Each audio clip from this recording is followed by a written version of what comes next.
Yeah. Yep. Mm-hmm. Okay. Mm-hmm. Hey, I'm Spenser. And I'm Britton. Since 2011, Buckethead has released 289 albums in his Pikes series, and we're going to listen to them. 3 at a time. This is Getting Head.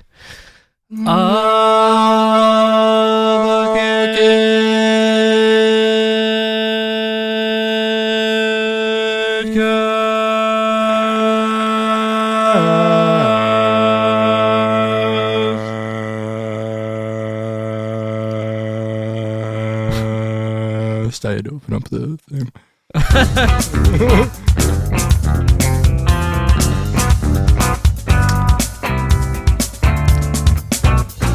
Welcome, bots, slogs, friends, and bucketheads. Welcome to episode 36 of Gettin' Head, a Bucketcast.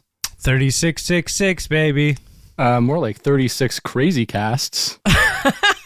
You've been saving that.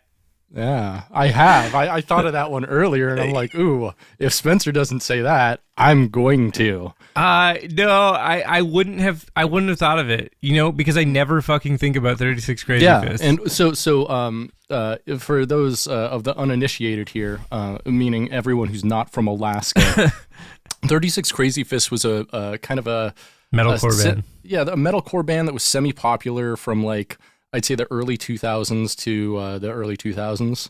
Yeah, like 04 to 08, basically. Yeah, they were on Roadrunner Records, and they charted a couple times, but they weren't great, and they weren't unique enough to really have a lasting effect.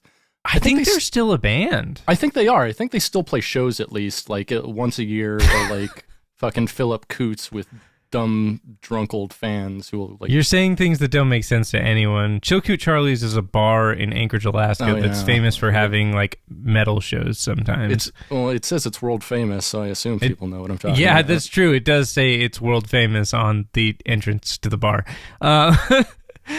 36 Crazy Fists is a band that you and I have played a number of shows with. I'm not exactly sure how many times we've played with them, but I know it's at least a couple. I have never listened to that band really. Like I've heard like a couple of their singles like a couple of times, but like it always seemed like the sort of thing I was like, oh, this is just not for me. Like I'm not hating here, but like this is not what I'm looking for. Yeah, bingo. It was very average metalcore. I remember we played a festival. Do you remember Kenai Summer Meltdown?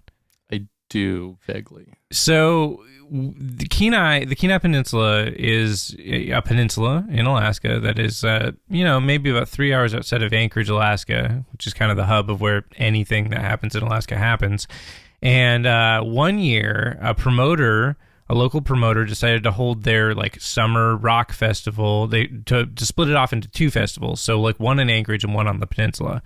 They had done the Anchorage one a few years in a row by that point, and so they were trying to make it a bigger thing. We ended up playing both of the festivals that year, I'm pretty sure, the Anchorage one and the Kenai one. But at the Kenai one, the headliner was 36 Crazy Fists, and I remember very little about that show. I remember we played in the sun, and it was a beautiful day, and it was a great time, and the stage was huge.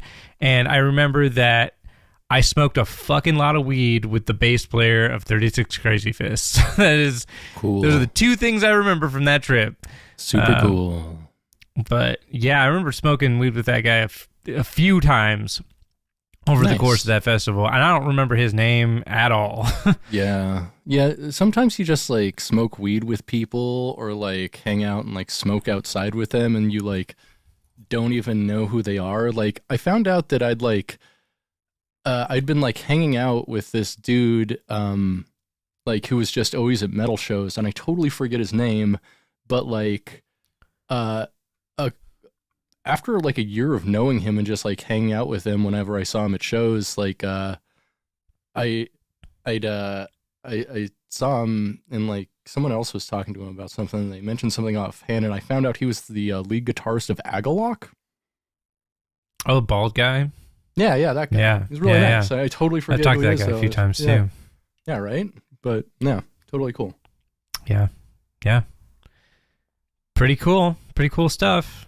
Music's Agalloch weird. is a much cooler band than 36 Crazy Fists. Agalloch rules.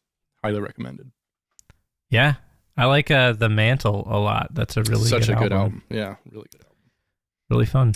Ashes Against the Grain, was that the other one? Wait, what? Really Ashes Against the Grain, I think, was that the other one? Yeah, that's one of them. Yeah. There's Pale Folklore, Ashes Against the Grain, The Mantle. Right. I don't remember their later ones. Yeah. I was not huge on their later records. I know a lot of people like that stuff, but I don't know, it just didn't really do it for me. The Mantle is like kind of the perfect mix for me, where it's just like, it's a little more folksy. Yeah. I like them a little more folksy. Mm-hmm. It's good stuff, though. Would cool. recommend. Indeed. So, Britt, what's going on? What's happening? I haven't talked to you in a Brit. Talk to me in a Brit. Good one. I saw what you did there. That was a little Easter egg. Thanks. Yeah. Just a little surprise, a little nugget for later. Little nugget for later. Is that why you don't flush? I've just been hanging out. It's been fucking nice out for the past like 4 days, so I've been fucking just hanging out outside a bunch. Tight. Just trying to do whatever I can outside, mostly just jerking off in public. Hell yeah. I mean, that's what are you doing if not that, you know? Right. As is protocol. Sure. I mean, I'm pretty sure like once you're unemployed, like that becomes your profession. If you ain't working, you're jerking, you know what I'm saying? Yeah. Idle hands, you know, devil's playthings right there. You got to keep those hands moving. You got to keep those hands jerking.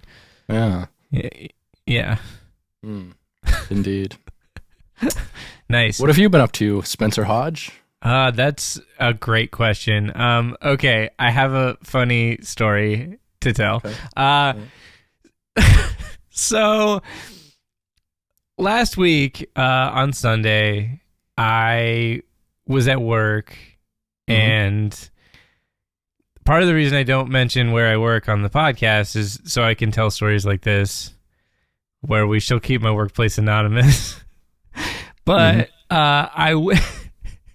okay, look, I woke up late that day, so I didn't have time to like really do much at my house. So I like got a coffee on the way to work, and I pounded my coffee right when I got to work, and I was like in a meeting or whatever. And afterwards, I was like, I'm gonna go fuck up this bathroom. I'm gonna go fuck up this bathroom. Oh, so hell yeah! After a big coffee, holy shit, yeah. So let's just say like, yeah, that happens. You know, like. Oh, is this the really echoey bathroom you've been talking about? Yeah, it is a particularly echoey bathroom, but no problems with echoing today. Just like one enormous turd, right? Check this out. So I finished my business, right? And the toilet won't flush. Now, it's like a fancy automatic, like super powered toilet. So if it won't do anything when I press the button, like there's nothing I can do about it. Like there's no tank, you know, I can't like fuck with the tank to try to like make it flush, you know. There's nothing I can do. And so I'm like, okay, well, this is bad. So I go over to the sink and I turn on the faucet, and guess what? No water comes out. And I'm like, oh, awesome. So they turned off the water. Cool. It's rad. Yes. So my first thought is like, well, fuck. Okay, I can't leave it like this. So I'm like, all right, I'm just going to wait in here for like another 10 minutes, see if they turn the water back on. Meanwhile, everyone's like, Spenser been gone for like 20 minutes? No. No one would have noticed during what we were doing. It was like morning staff meeting time. Like it's chill. Like nobody noticed. Right. So it's fine, but I'm just like chilling and I'm waiting in the bathroom. Water does not get turned back on. Cool. So I'm like, well, fuck. So there's like a phone that the managers have. They each have one. It's like a phone that's like cloned a few times. Like each of the managers have one. So if you like text the manager phone, like they all kind of get a notification. Okay, yeah. So I text the manager phone. And I just say like, hey, look, I'm in a bit of a situation here. I'm in the restroom and the water is off. I can't wash my hands. And because I don't want to be like, yo, there's like some serious business you have to deal with in this bathroom. You know what I mean? You didn't want to tell him the actual reason that you needed to like flush your enormous fucking turd. Exactly. So like the next guy who like walked in didn't like see you and it's like, that dude just like fucking didn't flush that monster. And then like maybe you work with them and then it's really awkward. Well, 100%. But I mean, also, so like, I get a message back from them and they're like, Yeah. oh yeah, we discovered a problem with the bathrooms that required us to shut off the water. Thanks for leaving a sign. Yo, and then in their text, they're like, we put signs on the door. And like, they put the signs on the door while I was in the fucking bathroom. Like,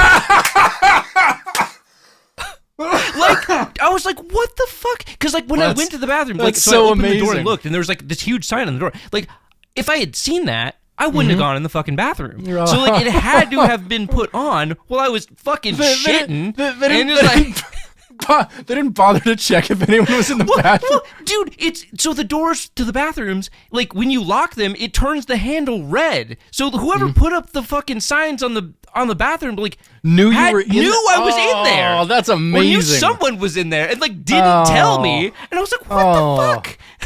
So love it. I love it. Okay. So they're like, yeah, we turned off the bathroom and we turned off the water and we put up signs on the bathroom doors. You can just leave it how it is, and if you want to wash your hands, you can go to the break room. And I was like, all right.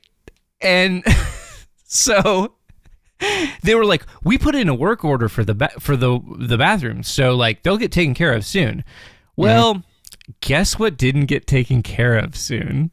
Your giant fucking turd. So the bathrooms, nobody came to start working on the bathrooms until Monday night. Holy shit.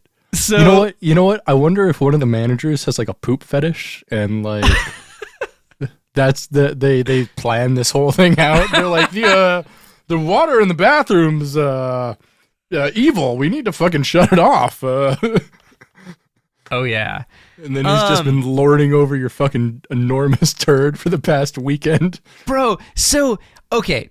So, yeah, this happened on Sunday morning, right? Nobody comes to work on the bathrooms until Monday night. Mm-hmm. In a couple days later, I overhear one of the managers talking to one of the, like, cleaning people. No. Yes. Okay, what is it? So, like, so the cleaning, the janitorial folks are almost exclusively Spanish speakers. Some of them speak English, and some of them speak a little English. We've already decided that they all speak Portuguese, and you try to speak to them in Spanish, and they have no idea what you're talking about. Yeah, we established that on like our second episode. And so, like, one of the managers is having a conversation with one of these people that like speaks a little bit of English, and he's like, "Oh yeah, one of our employees wasn't able to, flush the toilet because of the issues with the bathrooms. And the person who was here earlier in the week, I forget her name. She's usually one of the cleaning people. She filled up buckets with water to try to attempt to make the toilet flush, and it didn't resolve the problem. So it had to stay in there for a couple days while we waited to get someone in to fix the toilets." And he's like apologizing to the cleaning person. Your fucking giant log caused a scandal, Spenser. I know. It was amazing. You have the power to eat more fiber, dude. Dude, it was just like never ending. And so like my work week was crazy. Like I was like doing all sorts of crazy shit, but like this stuff on top of that was just this layer of like absurdity that kept like rearing its head around me. I was like, oh my god, this is so lovely. Fucked. It's fucked. It's 100,000% fucked. But anyways, that's been my week. Hell yeah. Hell yeah, bro. That sounds man, I wish I were back at work so I could cause a fucking scandal with just dropping a fucking deuce. Hell yeah. I mean, it's the only... The only place you can really have an experience like that is a workplace, because it has to be a place that like you have to be. Like you can't. I can't leave check it out. there. Check it out. I believe they're reopening the pool, and I think there's a bathroom in the pool house there.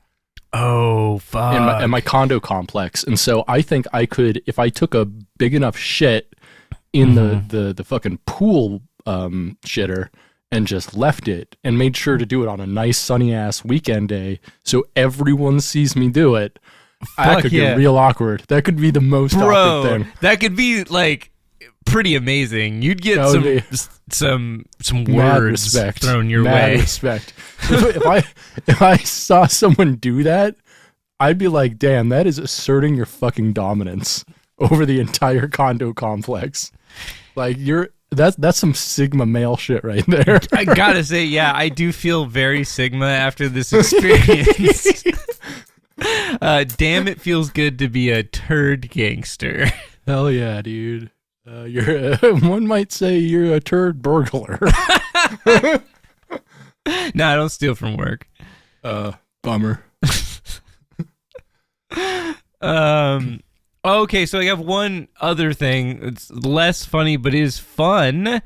What's that is that Apple Music recently updated and now supports lossless audio on like a significant amount of the music available on there, which is sick. Is it just like their own compression, like AAC or ACC or AIF or whatever? I believe it is Apple Lossless. I forget the actual codex name, but that's cool. Yeah. That's cool. But anyways, like it's pretty fantastic. Like it's cool to be able to access high quality audio again. It almost makes me want to listen to or start listening to music with wired headphones again. I mean, not really, because that's insanity, but almost makes me want to do that. Yeah, imagine having wired headphones again. Like, oh my God. Straight up, I used to probably have a dozen pairs of wired headphones that weren't specifically mixing cans, because I have 3 pairs of those, to do like different types of mixing with and, audio production. But I was, the other day, my headphones recently broke for my PS4 here, and I was looking around for a pair of wired headphones with a mic on it, and I simply don't have one anymore. It's so wild. Super weird. Yeah. Similarly to you, like there was a very long period of my time, there's a very long period of my life where I listened to wired earbuds, like for hours every day, and I had many pairs of them because like I always needed to have them. I had like backup pairs and like all this shit. And I just, those wireless boys really changed my shit. That shit's so much better. Hell yeah, dude. So Fuck. But so lossless audio though, super sick. So when I was checking it out today, I decided to check out some records that I personally feel like are hampered by, lower bit rates in a way that like really changed the experience of listening to them. Just because I wanted to see like, hey, how good does this sound? Like, does it really sound like, Out of curiosity, how much better was Asia? I didn't check out Asia. Fuck you. Not yet. I will. That's a great idea. That's a wonderfully produced record. Fuck you, man. Man. Okay, you know what? You know what? I don't give a fuck. Fuck you, mate. You a fool, mate. I had to listen to 3 Buckethead albums today. I only had a little bit of time to check it out. So. Okay, what'd you listen to? So. Cool. I checked out, one record that I really, really like that I feel like is really just destroyed by lower bitrate audio is Mastodon's Crack the Sky. Very true. Very true. It's a great record, but like in lower bitrate. So the first time I heard the record, it was in like 256 VBR. So variable bitrate, 256 MP3. That was the first time I ever heard that record. So I listened to, the first like dozen or so listens I had on that record were at lower quality. And like, I really liked the record. I loved the songwriting, but I was always confused. I was like, why does this sound so crappy? Like it sounds like the production sounds like shit. And then I thought that for years until I listened to it lossless, and I was like, oh, this actually like sounds good in a lossless format because incredibly like dynamic. Yeah, the high end gets this like crispy sound at lower bit rates that just ruins the whole experience. Like I don't know, that record is hard to listen to for me unless it's like in a higher quality format. So it was really nice to hear that, and you can really hear a big difference, which is really nice. Yeah. So that was a cool thing that happened to me today. I was stoked about it. I'm stoked to listen to more albums, lossless again. Cool. It's been a long time. Asia, that's fucking. I also got to listen to Bookends, Simon and Garfunkel. That's a beautiful record. That is. Yeah, very you can well check that out too. Mm. It's been a minute. Yeah. Britt, can you hit me? Just hit me in the face. Yep. And also with a bucket fact. Bucket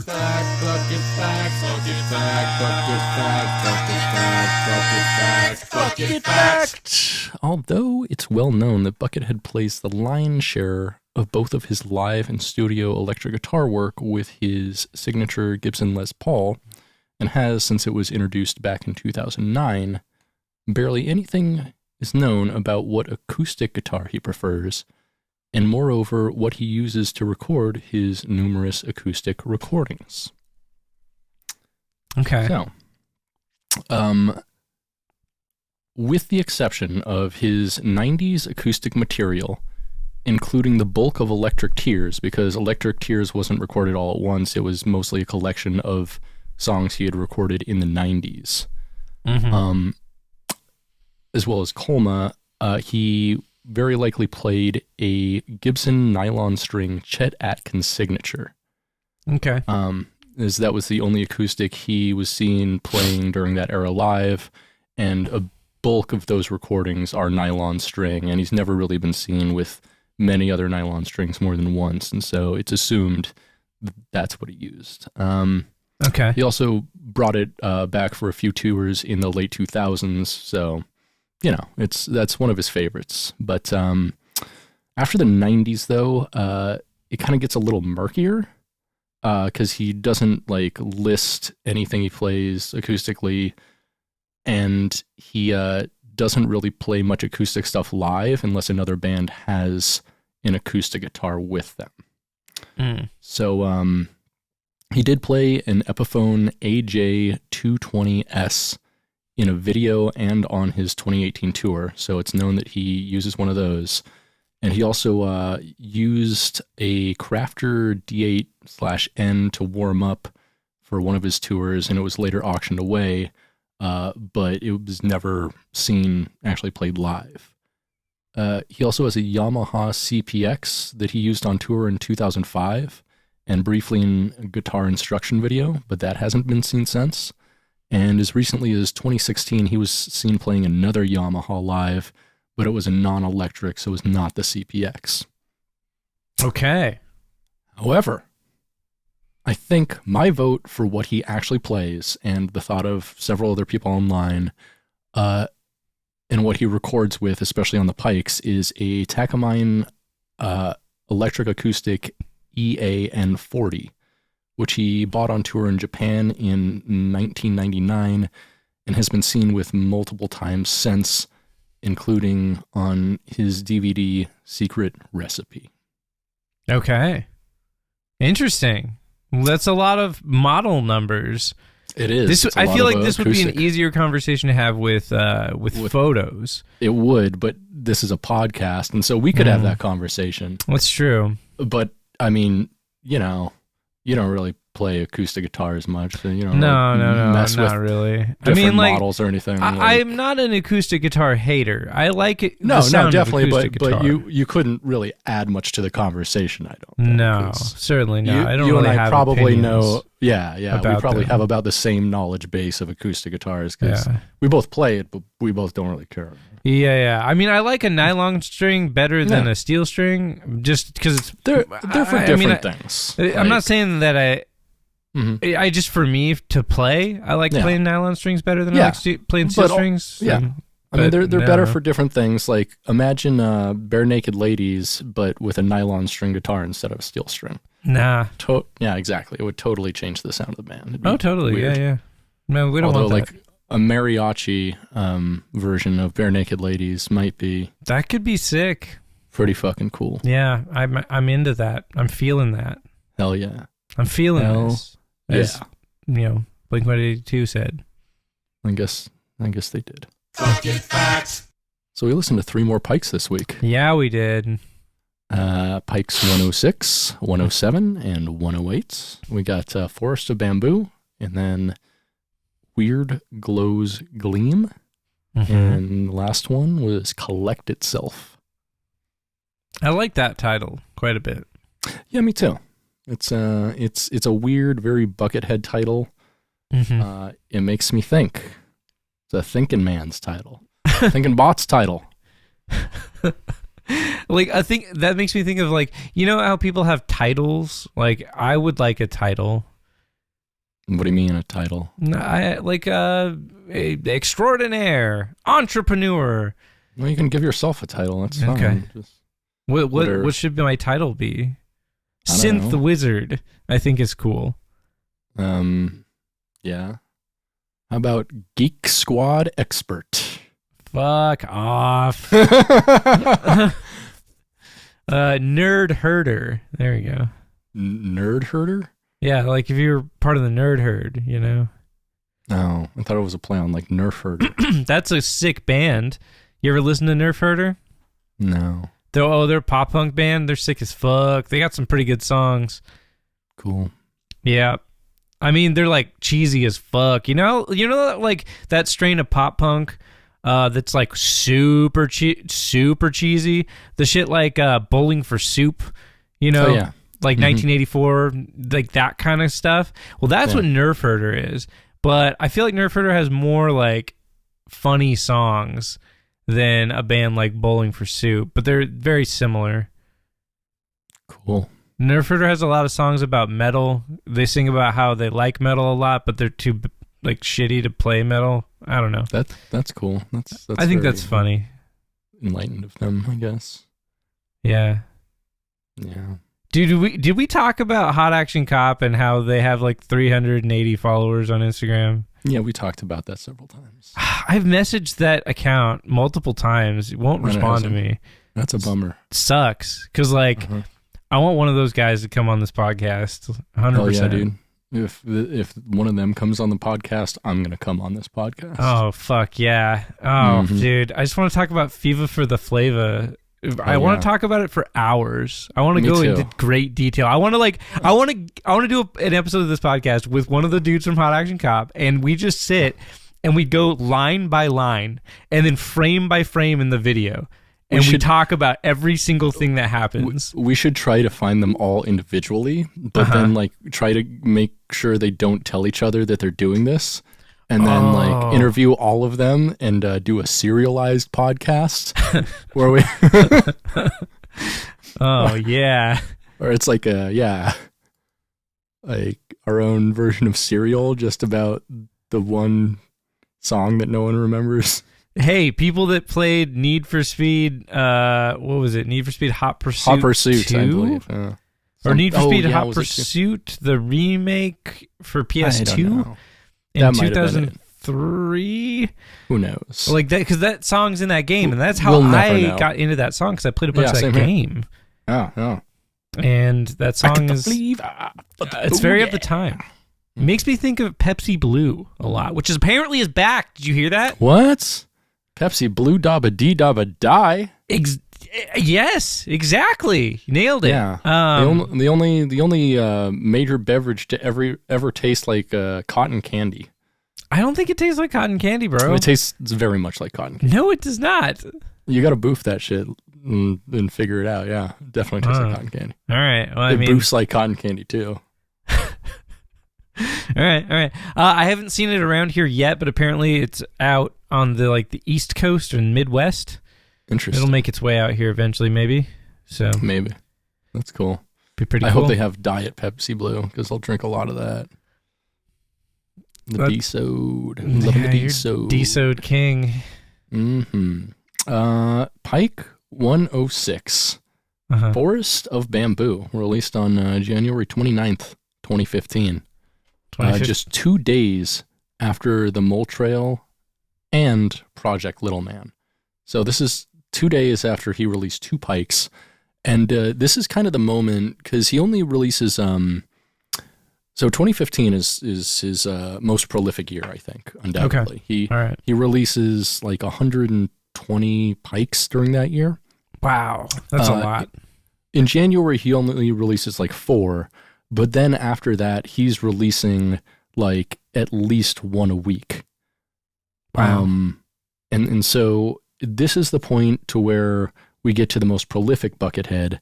I'm wondering if it's going to be kind of the most like basic Buckethead, the most like drag and drop type Buckethead, because he is pumping out so much more music, and like I don't even know how you can make a full 30-minute album every week, but I guess we'll see. I guess we see what he does, because we're getting to that point where now, starting at this set of 3, he just starts fucking pumping out. Pumping? Fucking like a Catholic mother. Whoa. Pumping them out, baby. For me on my Saturday night, right? Oh, yeah. Sunday morning, baby. Every morning, there's some jizz stains. Hanging from the corner of my girlfriend's 4-post bed. I wasn't there last night, but 2 other guys were. Nice. Couldn't understand. Okay. Yeah, what'd you think of this album? It is a lot of like whammy noise, which can be fun. Like, and there are moments in which it's fun. There's one part that I like quite a bit in like the middle-ish or middle later parts of the record, where he does like kind of a Gilligan's Island type theme. Yeah, I kind of like that. Which is kind of fun. Not super unique, but kind of fun. It's a nice break from the whammy noise. But it is a lot of whammy noise. A lot of whammy noise, yeah. I mean, yeah, a lot of whammy, just a lot of fucking guitaring over. I mean, he doesn't repeat a ton of the same parts over and over again, but like, I don't know, it's one 30-minute song and everything is kind of in the same movement. There's not a ton of variation. It's I could see how he could make this album in a week. Like, I mean, the drums would take a while to program, but that's about it. Oh yeah, for sure. Other than that, like, it sounds like maybe he just took like 3 good takes of solos and a bunch of, backing tracks under him and kind of patched this one together. So it's I don't know. It's one of those weird Pikes where it's like just one continuous song for 30 minutes, like Pike 81, Carnival of Cartilage. But I kind of liked Carnival of Cartilage a lot more. There was a lot more variation. Went a lot more places. This was kind of all in its own contained box. It was fine. Little forest of bamboo box. Sure. Yeah. It's not bad, but it's not like super unique in the grand scheme of things. I could definitely see how this one could be a little bit quicker to make, but there are some interesting moments here and there. It's not devoid of creativity, certainly, but also just feels a little standard. A little, I'd say almost bare. Like, there's so many parts where it's just like, just drums and then him soloing over drums. And I'm like, that's fine, but like, that's nothing terribly engaging, I guess. I guess it wasn't super engaged at this album. It was fine. Yeah. I think it'd be a good soundtrack to like the cast member locker room at Buckethead Land, where everyone like changes into their big Buckethead like robot costumes and shit. Nice. I like that idea. Yeah. I think it would be cool if there was like if there's a break room, that like one of those like classic break rooms where it's just like a big like kind of conference room type place. But there's just some like folding tables and, coffee machine, fridge.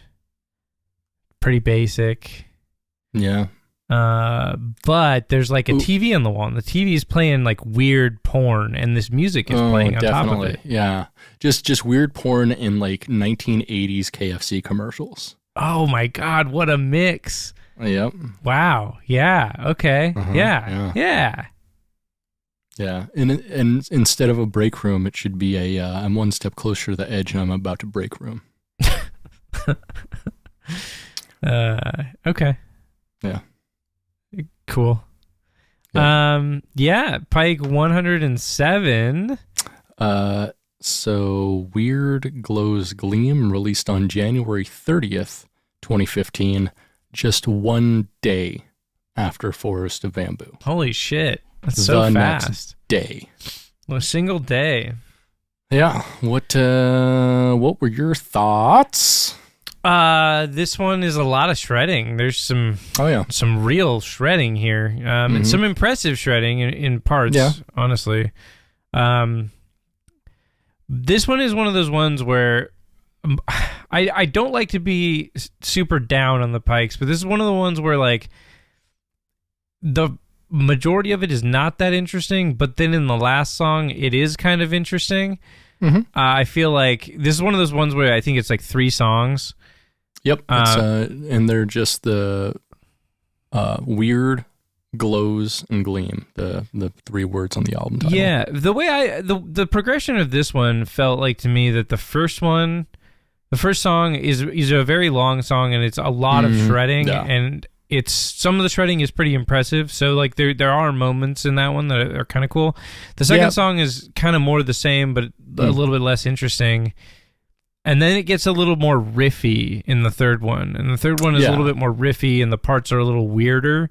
And I liked it a lot more than the previous 2. Yeah, and especially in the first song, it was really long, and it was like a big mix of like him soloing and shredding, which was cool. But then he also did a ton of like stuff with his whammy pedal and the Line 6 FM4. There was a ton of lasers. It was a very lasery song. Oh, yeah. And it was just like...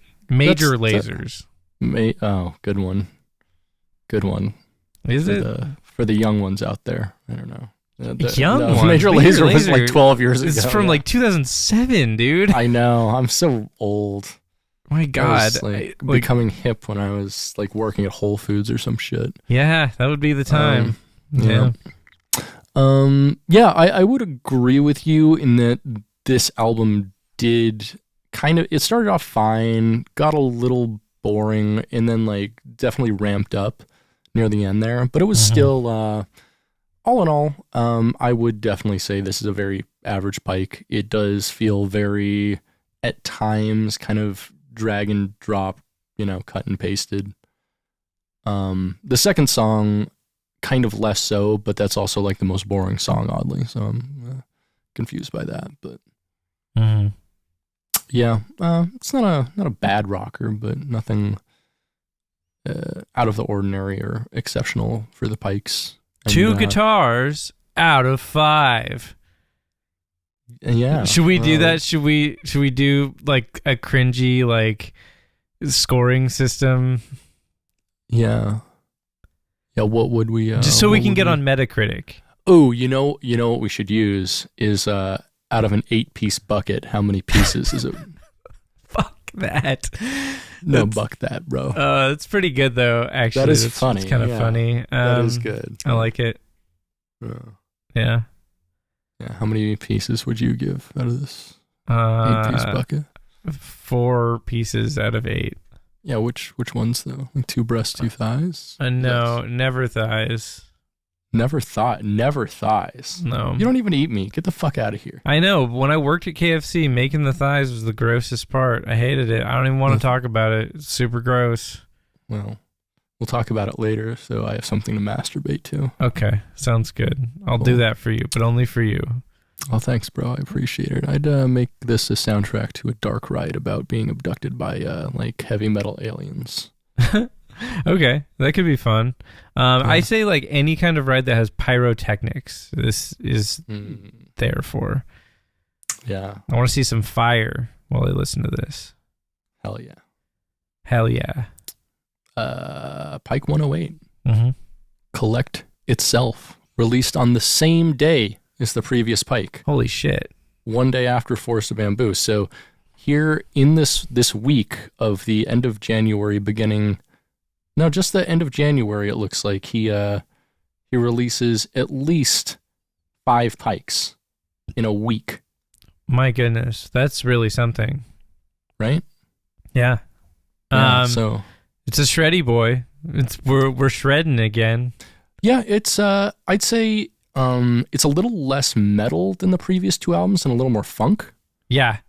Somebody in the comments, I didn't screenshot this one, but somebody in the comments described it as power funk, which I actually really like. I saw That's that. A fun and they said description. It's power funk. And then they said, like, are there any more Pikes like this? Or they said maybe, like, there are no more Pikes like this. And I'm like, no, there's a couple Pikes. Yeah, there's definitely some Pikes like this. But yeah. I like power funk as a moniker.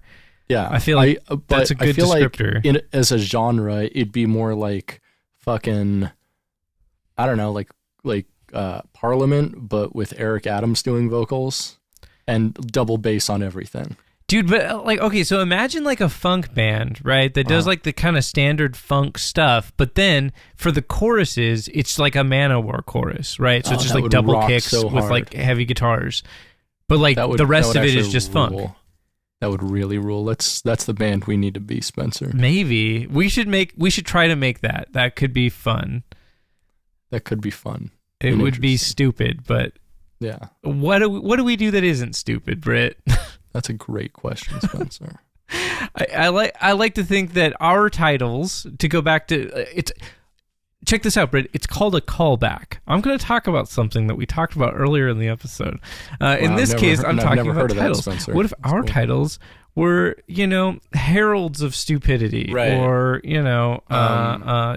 sanctioners of buffoonery, as Tommy Lee Jones might say to Jim Carrey on the set of Batman Forever. Oh yes, indeed. Yeah. I like that.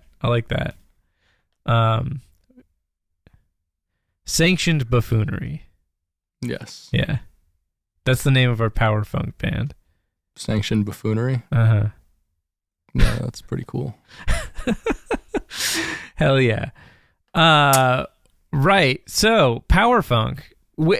I'll be honest. I feel like I enjoyed this one more than the previous 2. Yeah. It was a little more, I don't know, less of the past 5 Pikes. Yeah, it was a little bit different, which know, it was nice, and that and just that the emphasis on the funk was fun. Even though there was a lot of shredding, a lot of shredding, a lot of bucket tropes in play here. And a bunch of the Line 6 FM4 again, lots of laser sounds and shit like that. Which is fine, and I can handle it in doses. And it wasn't too much here. I just wanted to see if I could use perspective to make it look like I was eating the microphone. Oh, I didn't see you there. I was looking at another thing. I was looking at my notes, Spenser. Sorry. I don't usually watch you like deep throating things. I usually like just watch hardcore pornography. Oh yeah. No, yeah, totally. Just like Buckethead in the Guns N' Roses studio, presumably. Yep. Reportedly. We don't know if that's true, but it could be. Could be. Yeah. So I like this one a little bit more because it was a little different, and it was chill and relatively enjoyable.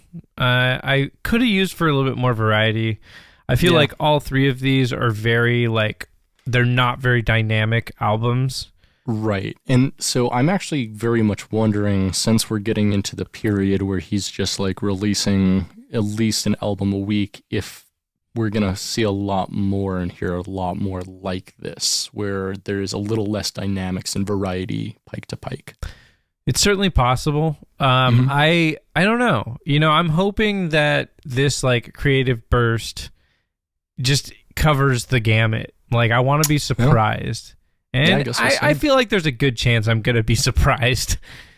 Yeah. Well, I guess we'll see.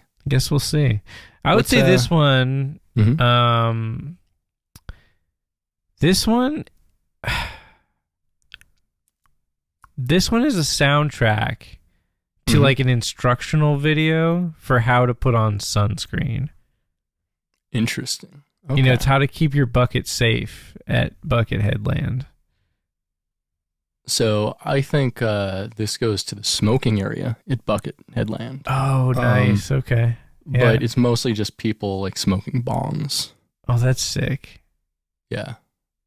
I don't know if Buckethead would be down with the people smoking the bongs at Buckethead Land. I think he's fine with... I don't think he really smokes himself, but I think he knows like a huge chunk of his fan base is like stoner types. So I think he's pretty cool with it.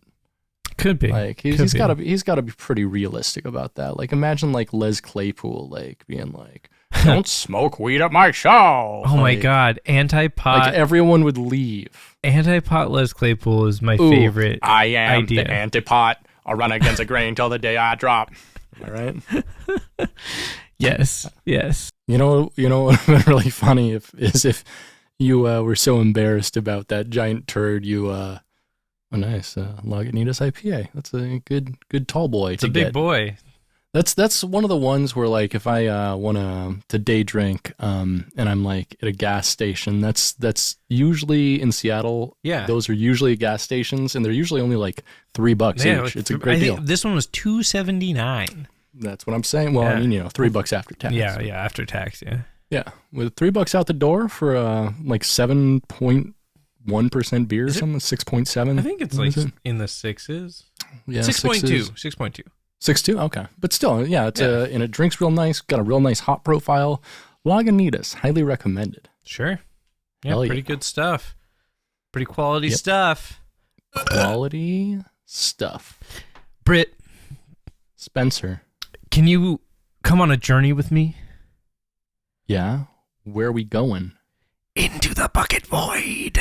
Statements from the bucket void. Bucket void.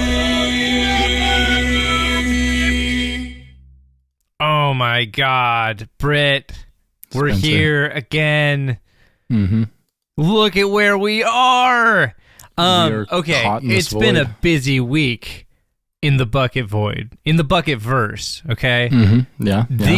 These three albums, lots of discussion. Okay? Which is strange because none of them had a ton of plays comparatively to some of the other albums. This is true. Most of them were only about like 20,000. Whereas like some of the Pikes have well over 100,000. Oh yeah, like one of the Pikes from last week, I forget which one, had like almost 300,000 views, which was that's a lot for one of the Pikes for sure. But yeah, anyways, these were all around like 27,000 views. But yeah, there's some interesting discussion here, to say the least. Let's just kick things off. YouTube user Justin Buell, I think I might have read something from this user before, name sounds familiar, says, "All these pictures of forests made me think Buckethead needs to open his own summer camp and model it after Camp Crystal Lake from Friday the 13th. But instead of murdering all his tenants with a chainsaw/machete and throwing them into the lake, he could teach them how to play guitar like a boss, then murder them and throw them in the lake." Yeah, I saw that earlier, and I really like that idea. I mean, yeah, it's Buckethead. To be fair, Buckethead would make a fantastic like horror movie character for sure. Yeah, and you know, and it speaks to like his own like interest in horror movies and stuff that he's created a character that like could be portrayed in that kind of way. Like, I don't feel like he would ever really want to murder someone, but, you know, you could also portray the character like that. Like, I like the idea of a dark Buckethead. You know, we've talked about this before. Dark Buckethead is really something. It's really something. Right. Yeah, when we were discussing the potential Buckethead anime. Yeah. Yeah. But also, like, just the idea of Buckethead doing, like, a summer camp... It just seems I love that idea. That seems like a very Buckethead idea, you know? Yeah, I can imagine him like wearing like a big red Adidas tracksuit, and he has like a whistle around his neck, like a gym teacher or something. Yeah, that'd be way cool. Hell yeah. YouTube user Ilum Peniel, I don't fucking know how to say this name, says, Buckethead is the best guitarist in history. I am a drummer, and I listen to his music every day. And our friend, our stallion, Jordan Vine, tell me it's Jordan Vine, baby. our internet stallion, Jordan Vine, responds, I love you, Jordan Vine. Dude, Jordan Vine was all over these 3 Pikes, all over them. He had multiple comments on every single one. And like, I didn't screenshot all of them because like I'm just not going to do all of them, but he makes a few appearances. Imagine the amount of abuse that the shift keys on his keyboard have endured. This is so much. He's constantly yelling into his keyboard. So he responds. He says, Ilium Peniel, well said, mate. I've believed that for a while now, not one of the best, but the absolute best there is. Yeah. Yes, we know you believe that, Jordan Vine. We know you believe that. Love that. Yeah. 3 years ago, he said that. Excellent. Symbolic Vibrancy says, 6 years ago, I wish he had some 808 kick in some of his song, or make the bass do it. Yeah, I mean, Yeah, he has sure. had Okay. some 808 type kicks here and there. I mean, not full on 808, like heavily like low pass. It would be kinda- really sick, though, like if Buckethead did like a trap song.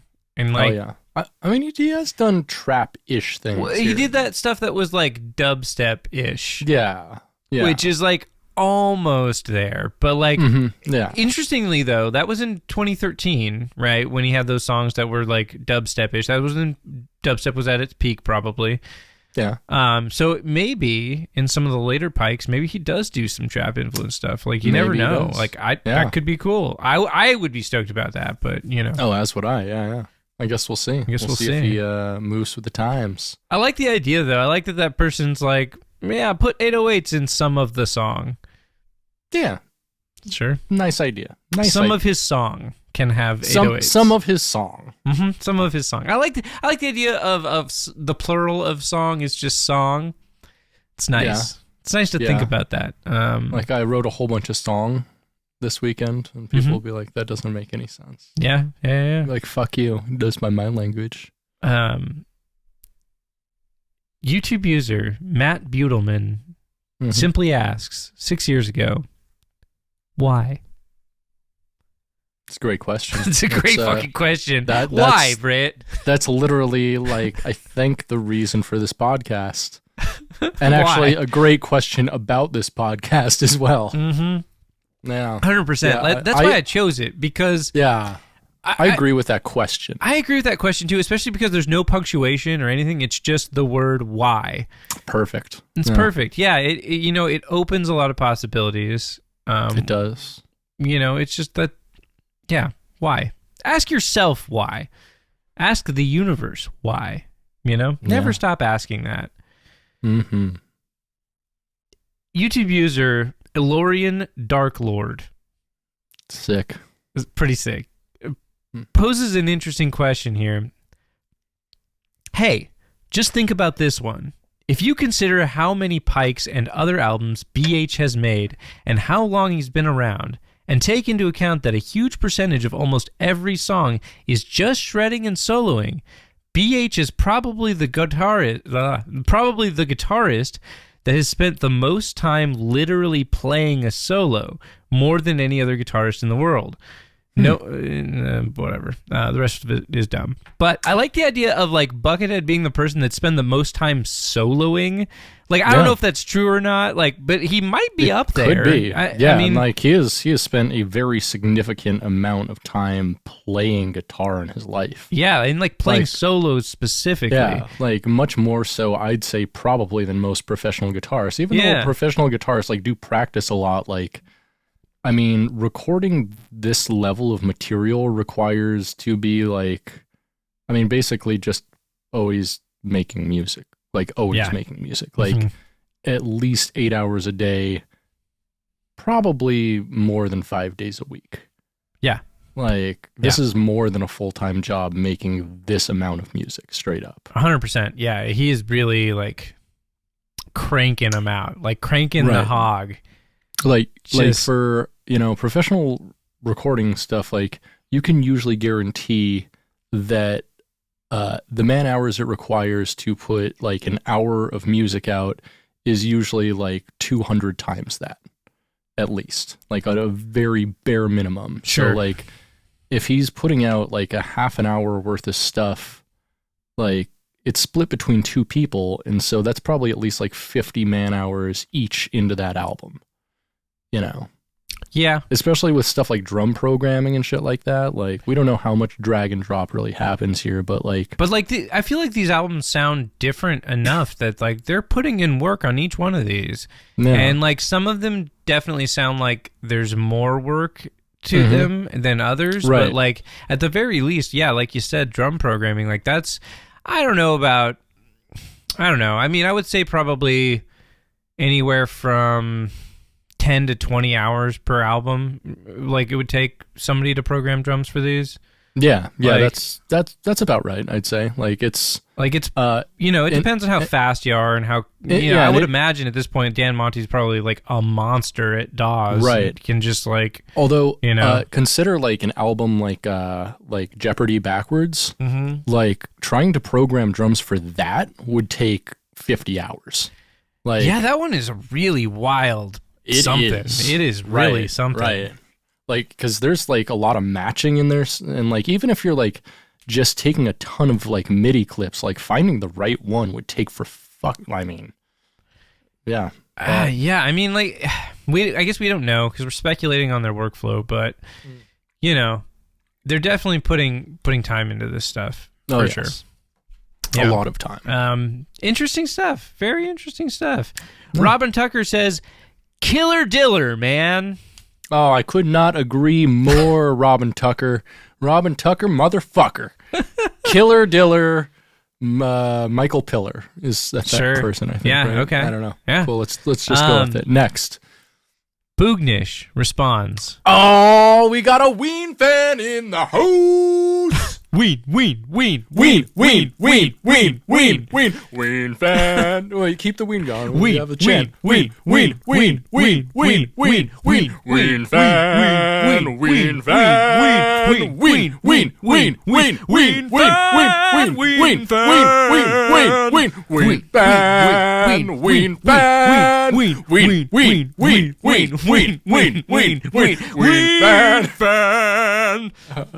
Precisely.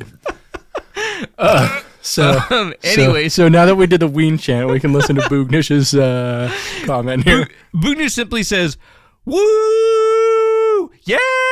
Oh yeah! Yes! Hell yeah, Boognish!" We love to ween them. We love to ween them for sure. Yeah. Little bit of little bit of controversy here. Wait, no. Sorry, that was the wrong one. Fuck. Okay. YouTube user Cook Moore paints some interesting perspectives on Buckethead here. I am hooked in the first song. Lovely singing, Bucky. Singing. Interesting. Bucky. So much of him dancing and expressing himself like breathing. He sounds full of joy in these type of albums that just go and keep on telling you a story. 1 year ago, edited. Oh, what do you think he edited? I don't know. That's the part that confounds me. That's strange. Did you consult the Internet Archives? Like, did you go back and see if... No. I don't know if Internet Archives archives YouTube comments, because it's like a per platform thing. Like, but it's it's always worth a look, dog. Yeah, you always gotta look just to make sure. Like, that's a mystery. It is a mystery. I've gone on Internet Archives to try to go back and see my old MySpace page, which is not unfortunately on Internet Archives. Bummer. Hate to see it. So two things about this. Firstly, like the describing Buckethead's guitar playing as him singing, dancing, breathing. Interesting. I don't know about that. Also, Bucky, which is spelled Buckey. Ooh, Bucky. Bucky, which is just very odd. Well, like, no, why? no, because T and Y are right next to each other on the keyboard. Yeah. So he probably just tried to put bucket, mistyped, spelled Bucky. Britt, yeah. I need you to actually assist me with the next one. Yeah. I'm actually going to have you read this one. Okay. So I'm just wait, going to make sure. make it so I can share my screen. Yeah. 1 sec. Go for it. Okay. Hold on 1 sec.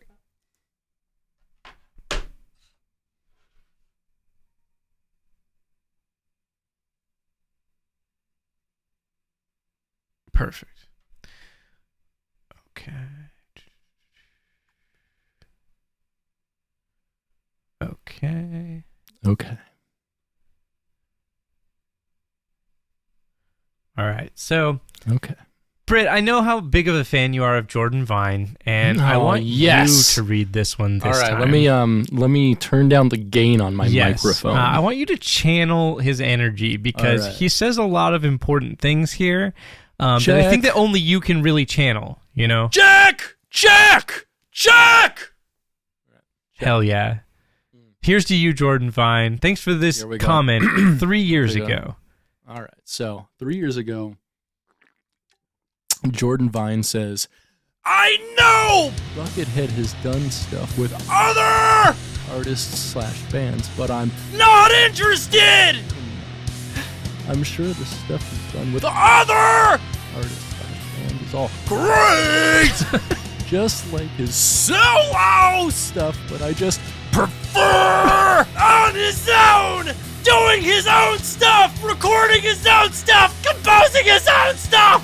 I just Think and believe so much better on his own when I listen to his solo stuff. Now music I'm listening to came from musical brain. No input. Help from anybody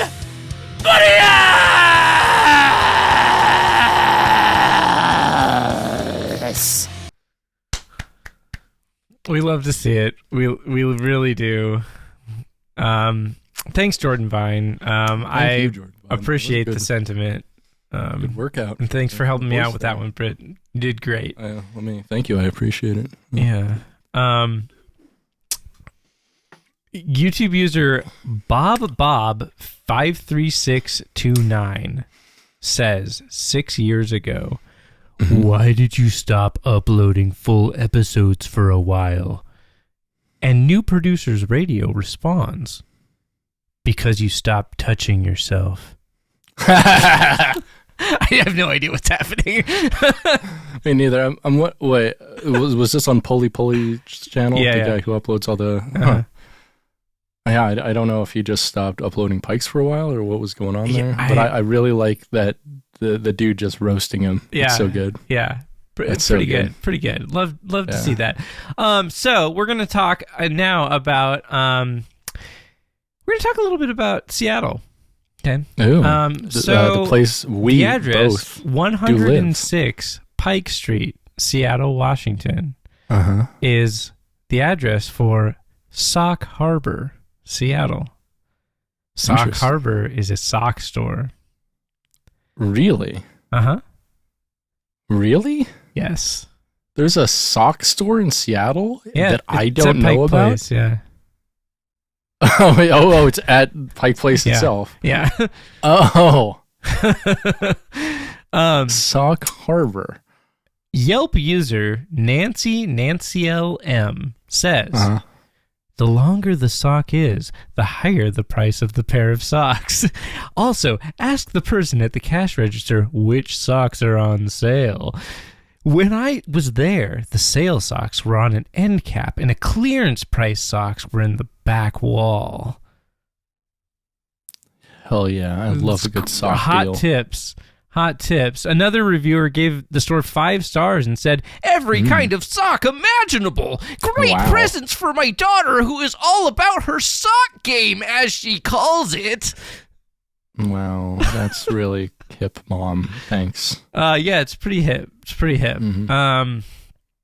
So 107 Pike Street is no longer a business, but it was a business for quite a few years. A business called Johnny Rockets, which, if you're not familiar with Johnny Rockets, it's a fast food burger place that is done up to look like it's from the 50s. It's like playing on Americana type bullshit. Yeah, and it's owned by a Korean company.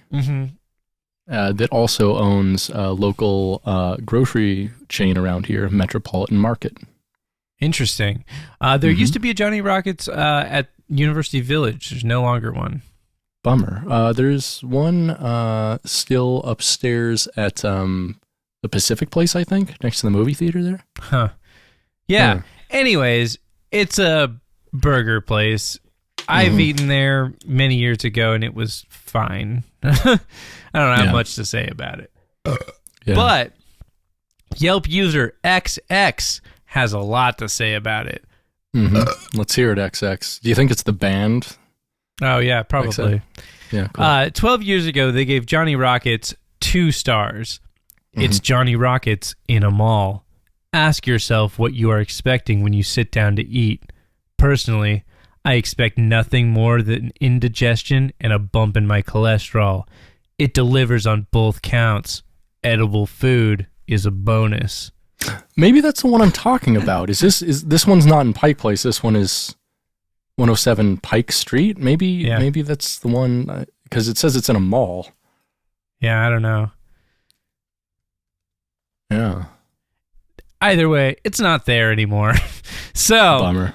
Moving on, 108 Pike Street is home to none other than Seattle Coffee Works, which is a coffee place. I've been there a number of times. That's also one been right to next to Ballard Coffee Works, their subsidiary branch. Is that the one right next to Target? No, you're thinking of Cafe Vita. Not Cafe Vita. Cafe. Fuck. I know what you're talking about. It's like the tall guy is the logo. Maybe. You know what I'm talking about? I think so. Ladro? Yeah, Ladro. It's Cafe Ladro. That's by Target. The Seattle Coffee Works is the one that's like right the fuck in the middle of Pike Place. Okay. It's like it's on like First. I don't know. Anyway, it's not on First. It's on Pike Street. Never mind.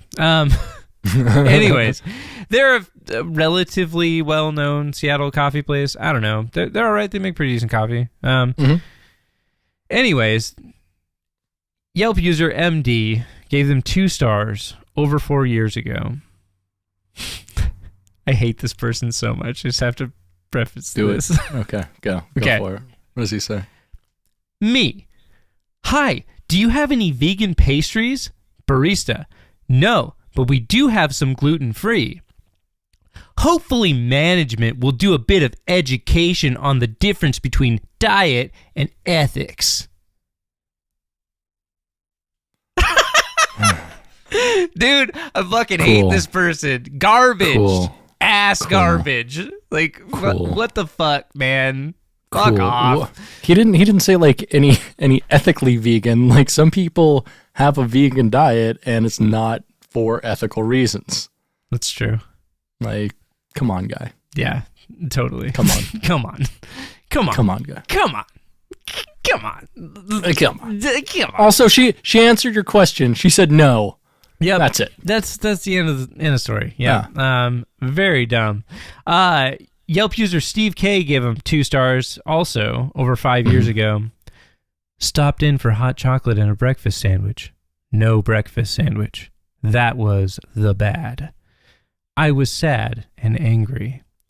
Then my hot chocolate was bland and borong. Borong? Borong. I hate a bland borong hot chocolate, dog. Like, nothing's worse than a borong hot chocolate. Then my hot chocolate was bland and boring. I think they have me warm milk. Anyways, not impressed. Oh, no. That boring chocolate milk, dog. So good. Thanks, Steve K. Lastly, but certainly not least, we're going to wrap things up with a statement from the Britain Void. Oh, super duper. This is my favorite part of the show. On April 17th, 2019, at 5:08 p.m., he texted me and said, "Dude, if I had a time machine, fuck killing Hitler. I'm going back to fuck David Bowie after the Sign of the Hammer tour."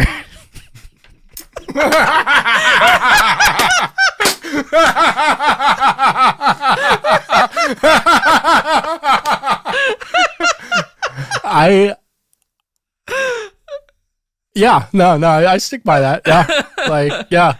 Bowie in the 80s, seeing Manowar in the 80s. Yeah. All of those things. Hell yeah. Maybe the Kings of Metal tour, although I prefer like earlier 80s Bowie, but Sure.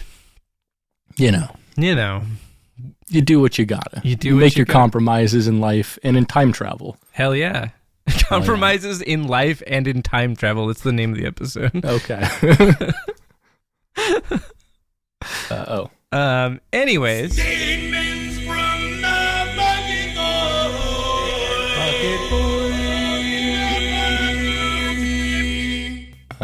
Hey Spencer. Oh, hey Britt. What do you have to recommend to me, dog? Oh, yes. Okay, I'm ready for this. One thing that I like to do when it's like really late at night and I'm really fucking stoned is I'll just put on like YouTube videos, and I will very often fall asleep while the YouTube videos are playing. Oh yeah, definitely. Me too. I mean, it's a classic move, classic Spenser move. It's just something I do. It's part of my lifestyle, bro. My lifestyle determines my sleep style, bro. Hell yeah. God, I gotta stop drinking beer when we're doing this. I can't stop burping. The other night, I fell asleep while YouTube was autoplaying, and I woke up at some ungodly hour, probably between 4 and 6 a.m., and a video was playing where two gentlemen were talking about the 2014 film The Guest. And I was like, oh man, I remember watching that movie a long time ago and liking it, but I remember nothing about it. Yeah. And so I was like, I'm going to take a mental note. I should watch that movie again. So I downloaded it and I watched it the other day. Yeah. Have you seen The Guest? I don't think so, no. You should watch The Guest. Is it a horror film or? It is a thriller. Thriller, okay. I guess I would say. It is a excellent film. I'm actually surprised that you haven't seen it. I thought that I watched it with you, actually, like a really long time ago. Maybe I didn't. Maybe it wasn't you. I think I might be confusing it with another movie I watched with you. Forgot it? Say what? I might have seen it and I'm just forgetting. What Anyway, year was it? 2015? I'm not going to spoil the plot of the film at all. Suffice it to say that it involves a charismatic young man who involves himself in the lives of a suburban family, and things happen. It is. Oh, I vaguely do remember this. Yeah. That was my experience with it too. I was like, I vaguely remember this. I don't remember if I I don't remember if it's good. Well, guess what? It's really fucking good. It's really good. I really like it a bunch. Awesome. So one cool aspect of this film is the score is done by Steve Moore of Zombie fame. Have you ever listened to Zombie? I've listened to Zombie by the Cranberries. No, it's better than that. Zombie's a sick band, but also Steve Moore makes sick synth music. Like he's like a huge synth guy. Anyways, the score that he did for this film, he used the same gear that John Carpenter used on, I think, Halloween 3, Season of the Witch. Season of the Witch is it's not great. But it's the same gear that he used. That's awesome. Which like, is I mean, sick. it's got a cool soundtrack. Yeah, Like, so like the synth score on this film is fucking sick, and it really elevates the film. But the film itself is awesome. Highly recommended. If you haven't seen it, go see it. If you have seen it, see it again. It's worth it. It's a good watch for sure. nice. What you got to recommend me? Oh, my brother. So, people close to me, such as Spenser, know that there are few things I love more in life than the D-Sode. Yes. And, would you kindly explain to the I'm audience what sorry. D-Sode is? The D-Sode is my shortening. I have to use shorthand because I talk about it so often. If I say diet soda, which is what it stands for, it just takes up too much of my time. Yeah, no, I'm it's like not just getting D-Sode. paid Yeah. to talk to you here, so I say D-Sode, a lot easier. Boom. All right. So, boom, D-Sode. and at the beginning of the pandemic, like right before everything shut down in I think March last year, I went to the store and they had a variety of Mountain Dew like black, so like the sugar-free or Mountain Dew Zero, right? Okay. And they had Mountain Dew Code Red Zero, Mountain Dew Baja Blast Zero, and like regular Mountain Dew Zero, and I got like 12 packs of all of them, and they were great. What the fuck is Mountain Dew Black? Well, it's Mountain Dew Zero, so it's okay. like Coke Black, Coke Okay. Zero. Okay. So it's just and I call that Goth Coke, just because it's black, So I call you're this talking Goth about the Mountain color Dew. of the can. Yeah, the color of the can. Okay. Because Yeah. like Coca-Cola Black is the Coca-Cola coffee. Oh, you're thing. right. You're right. I totally forgot that existed. Yeah. Yeah. So But yeah. no, I get what you're saying. So you're talking so, about like the zero variety. Yeah. right? Yeah. Yes. Like So do they make a Pepsi Zero? Yeah, Pepsi Zero. I've seen that. Yeah. Yeah, I think it might be called something else. I think that might be called like Pepsi Sugar Free or Pepsi Zero Sugar or something like that. Oh, I think it's Pepsi Zero and then it's Coke Zero Sugar. It's one of those. Yeah, They both it's have like names all that are like the same, but it's just like ish. Yeah. Yeah. And they're those both are the a ones that black use can. like erythritol instead of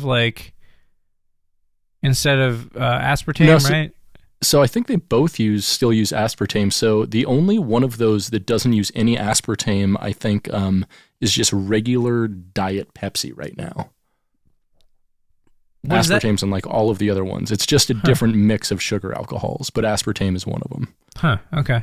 No. So anyway, at the beginning of the pandemic, like they were making these for like a week and then they fucking disappeared from the shelves. And I liked them so much. You're just talking about the regular Mountain Dew, right? No, the Mountain Dew Zero. Sorry, the regular Mountain Dew Zero. Yeah. Yeah. All of them just disappeared out of nowhere. Like including like the Code Red, which was great, and the Baja Blast, which was great. They made that in Zero? In Zero. Wow. Right? I've never seen that. Yeah. Exactly, because they had it for a week last year. But, I remember you texting the group chat about this when it happened. Yeah, Like that's the only yeah. reason I know it happened is because you were like, "Oh, check it out! I got this all this fucking Mountain Dew." That's what because as I'm saying, I fucking love D-Sode. So anyway, they just came back. And I don't know exactly how many varieties, but they do have the regular one. And they have Baja Blast, and they just released a new one that's Major Melon. I saw Major Melon, the regular Major Melon, like the sugared Major Yeah, Melon. they have today a at goth Target. Major Melon, like a Major Melon Zero sugar, whatever they call it. Okay. And that one's not so great. Bummer. But the Baja Blast and the regular are fucking awesome. It's wild that they're making Baja Blast in like a thing you can buy for like so long. It was exclusive to Taco Bell. You could only get I it know. there. Right? That's the wild. demand was too high. The people needed it. Ah, The people wanted it. So here we are. here we are. The people got it. Indeed. Zero sugar. Not a single sugar. Not to be a had. single one. No. Not at all. Hey, Spenser, Yeah. you ready? I'm unfortunately very ready. Here we go. Bucket joke. Ha ha ha ha ha bucket joke. Ha Bucket joke. Ha ha ha ha ha ha. Bucket joke. All right, so this week we got some bucket jokes and a bunch of metal jokes. We're gonna have some fun with some metal bands. I love having fun with metal bands. Did you hear Buckethead finally let a very lucky bot into his house? Oh no. Yeah, he was gifted a Roomba. Is there a joke?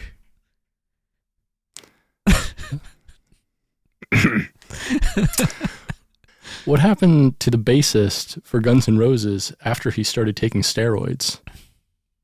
I don't know. He got Buff McKagan. Yep.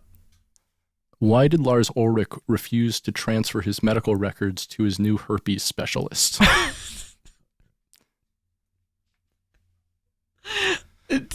Do tell. Well, because he's adamantly opposed to file sharing.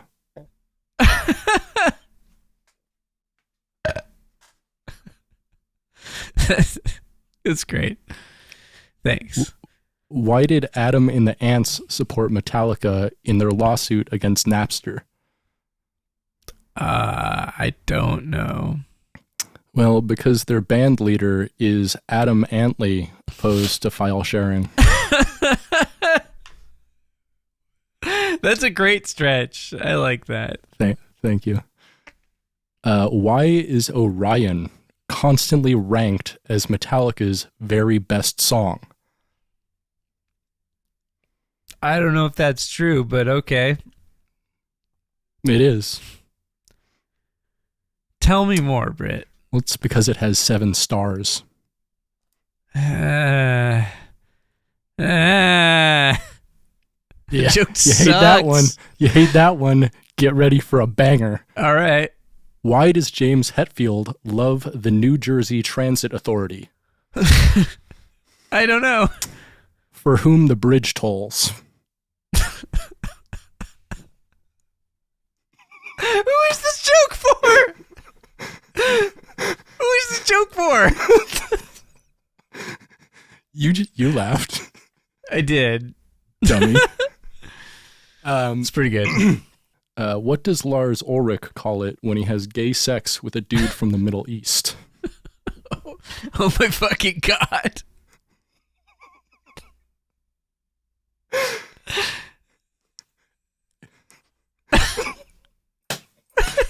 Enter Sandman.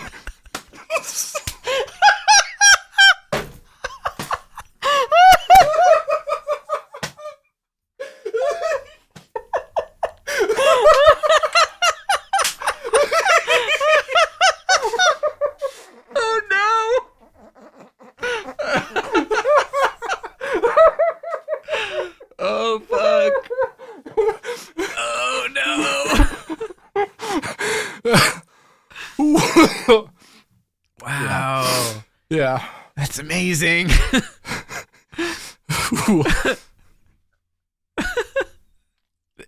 Thanks, Britt. You're welcome. What does Dave Mustaine call it when he gambles on weightlifting competitions?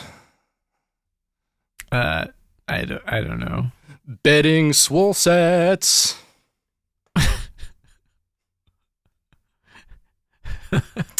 How does Dave Mustaine secure his data? Tell me more. Well, in megabytes. How does Dave Ellison secure his data? Oh no. Not well enough. Bucket joke. That was great, Britt. So the Enter Sandman joke is, Fuck. I think, the funniest joke I've ever written. I kept telling it to myself to try to not laugh, but it's. You gotta do you're like the weird metal version of what's his name? Neil Fred Hamburger. Armisen. Oh yeah, you're right. Yeah, I am. You're like God, that joke is good. It's pretty good. It got me pretty good. I did quite enjoy that. Yeah. Let me bring up the thingamading. The thing. Share the screen. There we go. Excellent. All right. This has been Britain. And this has been Spenser. You've been listening to Gettin' Head, a Bucketcast. Stay greasy, Bucketheads. Namaste.